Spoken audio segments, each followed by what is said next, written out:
Salve, salve moçada, beleza? Beleza, começando mais um vídeo aqui do canal, essa é a minha cara. Eu não costumo fazer vídeos de comemorativos de álbuns, né? Álbuns que completam tantos anos, datas redondas. Eu cheguei a fazer um vídeo de álbuns que completaram 20 anos, cara. Eu acho que eu fiz isso, nossa, faz um tempo já, hein?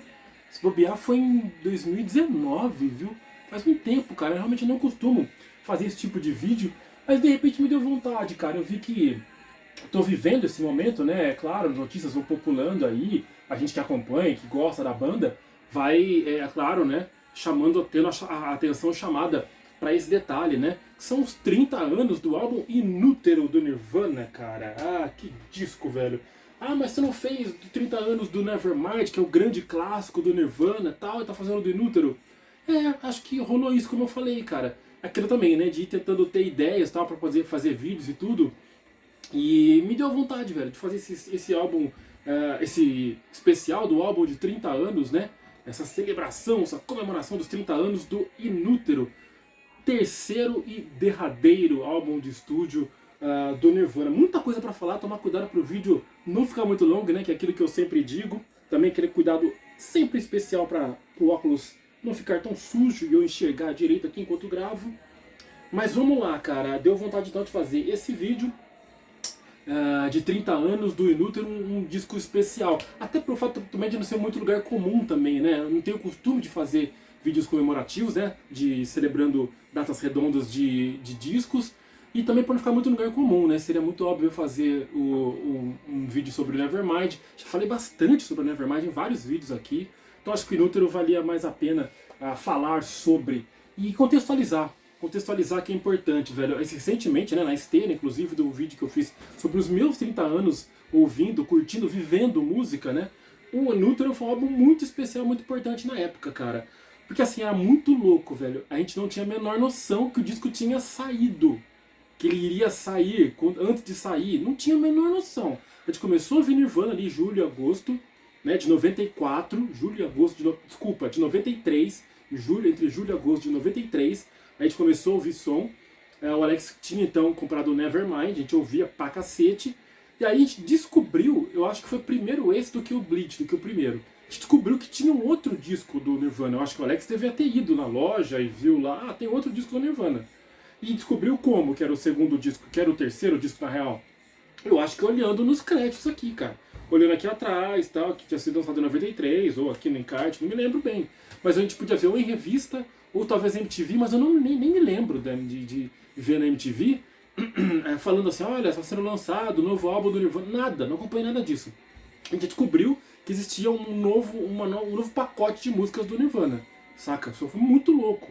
E a gente não teve aquele choque, necessariamente, de querer, de ver músicas que não eram tão parecidas com as do Nevermind, que aconteceu com a gente, por exemplo, quando a gente ouviu o Load do Metallica logo depois do Black Album. Lógico que a gente acabou até assimilando de certa forma, mas não foi um choque, como teve nessa situação do Black Album pro Load. Mas aqui a gente sentiu um pouco da diferença logo de cara, mas curtiu. Foi junto de umas músicas até tipo Rape Me, por exemplo, tem um riff parecido com músicas do Nevermind. Então a coisa foi. É diferente, falando um pouco mais tecnicamente, é um álbum diferenciado. Produção é diferente, é mais suja. Steve Albini é o produtor, né? Um cara realmente que tem essa característica de deixar os álbuns bem sujos, bem assim, viscerais mesmo, com a guitarra estridente, tá ligado? O vocal também ali na frente. E então o disco é assim, de cara ele é assim. As músicas, alguns arranjos são meio tortos, meio estranhos. Você pega, por exemplo, a Radio Friendly Unit Shifter, pega, por exemplo, Milk It. São músicas que, cara, são meio tortas, meio estranhas realmente. Por outro lado, você vê Turret, por exemplo, a gente identificava como a Territorial Pissings do Nevermind, saca? Então tinha algumas similaridades. Balada tinha Dumb, e, assim como tinha Polly no Nevermind. Então a gente fazia alguns paralelos, mas é assim, um disco diferente. E pra muita gente, ou pra várias pessoas, ele até é um disco melhor do que Nevermind. Não que, assim, talvez condenando o Nevermind a ser um disco assim planejado, propositalmente pop. O Kurt tinha isso em mente na época, que ele queria misturar a coisa do rock que ele gostava com uma coisa mais pop. Pop no sentido de melodias e tudo, né? Mas nesse aqui eu acho que até pela angústia de ter feito tanto sucesso, muito mais do que ele imaginava, né? Kurt como sendo o grande mentor da banda, acho que ele buscava realmente uma sonoridade mais tosca, um negócio mais na cara, tanto que teve problema. Na época da mixagem, quando os caras viram, né, a gravadora viu esse disco e falou: que é isso, velho? Não tem nenhuma Smells Teen Spirit aqui, o que tá acontecendo? Aconteceu deles remixarem 3 ou 4 faixas. O Scott Litt, um produtor que inclusive produziu álbuns do Incubus, ele produziu umas 2 ou 3 faixas aí mais ou menos, remixou na verdade, para ficarem com uma cara um pouco mais limpa, mas na masterização geral eu não consigo, também não tenho também essa manha aí de produtor para poder sentir muita diferença, mas no geral se eu ouve, você não sente tanta realmente diferença entre uma faixa e outra, entre essas faixas remixadas pelo Scott Litt e as outras produzidas normalmente, mixadas normalmente pelo Steve Albini.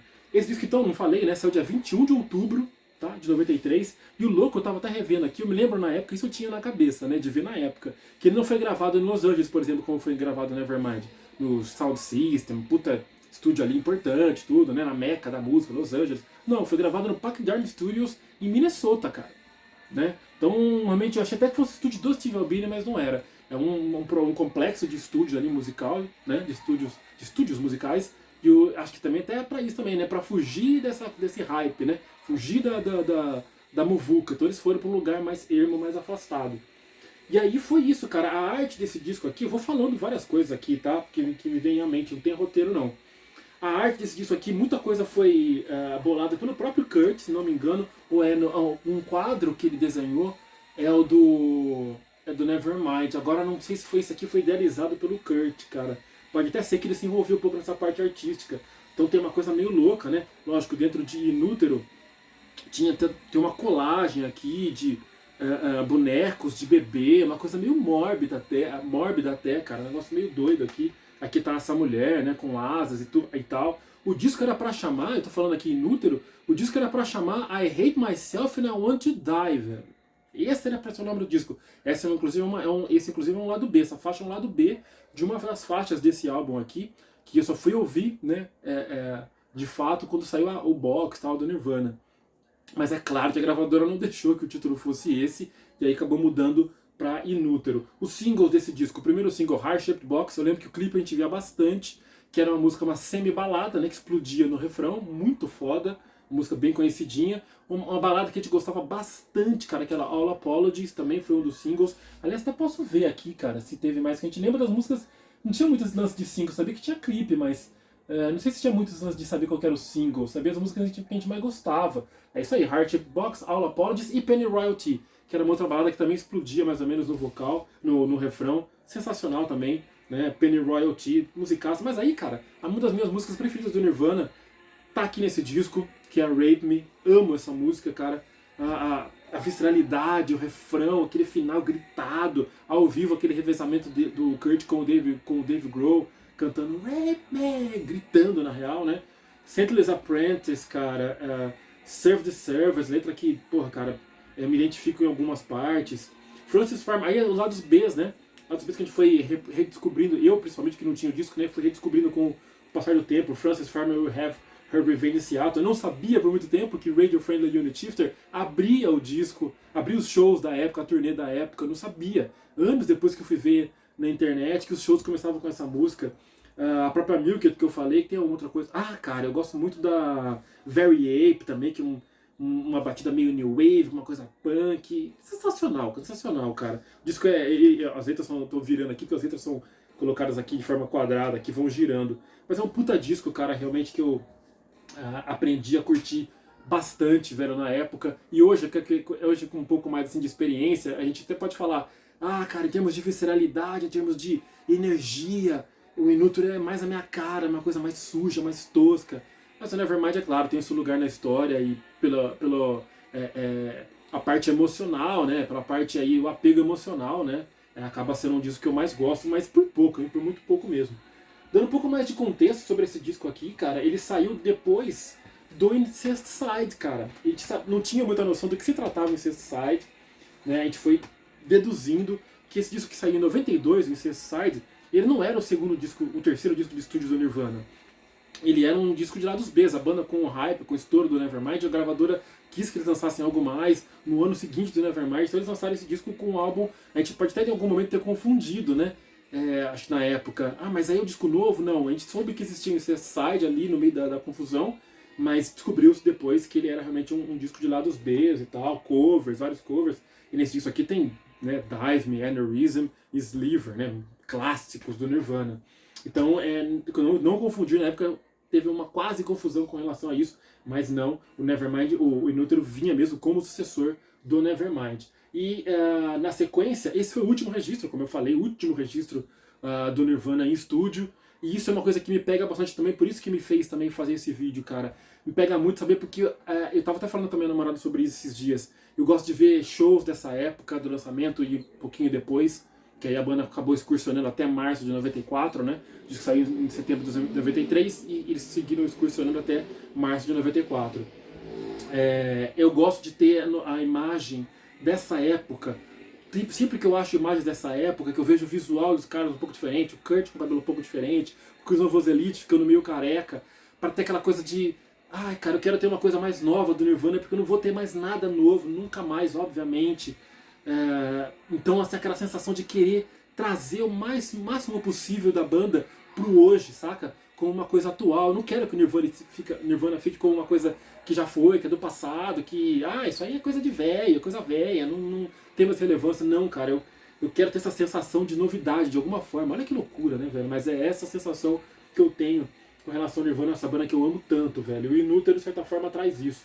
Falando um pouco mais sobre a arte, cara, em 2017 eu fui numa exposição, foi muito louco esse dia, cara, fiz esse rolê total solo aí, fui numa exposição Taking Punk to the Masses, que era uma exposição do Nirvana, que é originalmente, né, em Seattle, fica lá em Seattle, e veio uma parte aqui pro Brasil e tinha essa arte aqui, fizeram um boneco, né, de real dessa moça aqui, para poder enfeitar, para poder ali colocar como elementos de palco, né, cara, elementos de cena, e tava isso aqui lá, velho. Nossa, eu não acreditava de ter visto isso aqui lá. Eu acho que eu devo ter visto a guitarra que o Kurt usou também nessa turnê, uma das guitarras estava ali também, se não estou enganado, mas principalmente ver isso aqui de perto, cara, que eu vi tantas vezes no Live and Loud, legal já mostrar aqui, ó, Live and Loud.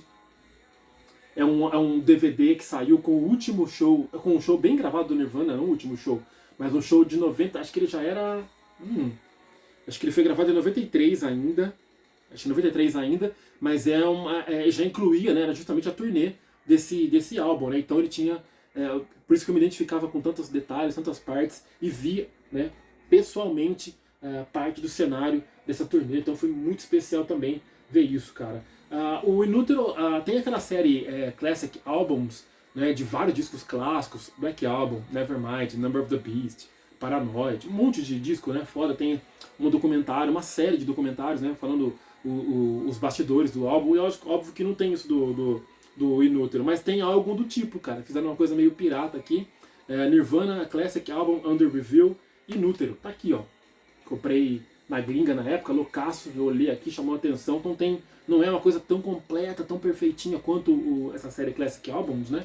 Mas tem bastante informação bacana aqui, então é uma coisa que eu guardo com carinho também, esse DVD aqui com esses detalhes a mais sobre o Inútero.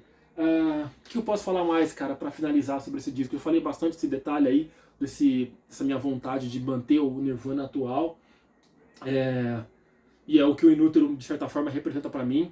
Como eu falei aqui do show, os shows eram muito bons, enquanto, né, rolaram. Eram shows muito bons, como eu falei, abrindo com o Radio Friendly Unit Shifter, com o Pat Smear na outra guitarra, né, nessa turnê o Pat Smear foi incluído na formação da banda. Não era um membro oficial, vamos dizer assim, mas ele estava ali na frente, junto com os caras, ali na parte da frente do palco. Fez parte ali da galera, perdão, nessa turnê final. E só pra fechar aqui também, né, cara, uma sequência, a última coisa que acabou sendo do Nirvana, só pra constar mesmo, né, foi o acústico, né, que saiu em 94, foi gravado em novembro, o disco saiu em setembro, o Inútero, em novembro de 93 eles gravaram o Inútero, o Unplugged, que saiu em 94, né, acho até que depois da morte do Kurt, nossa, faz tanto tempo. E aqui tinha algumas músicas, né, as baladas estavam justamente aqui, a Penny Royalty e a Dumb, estão aqui nesses... e a All Apologies também, as três grandes baladas estão aqui nesse disco em formato acústico, né, obviamente. E é isso, cara, é isso, Inútero, Nevermind. Inútero, Nirvana, terceiro álbum de estúdio derradeiro, que coisa, que marca que ficou, né? Bleach, 89, Nevermind, 91, 93, Inútero, produzido então por Steve Albini. Ah, um detalhe importante que eu estava esquecendo, cara.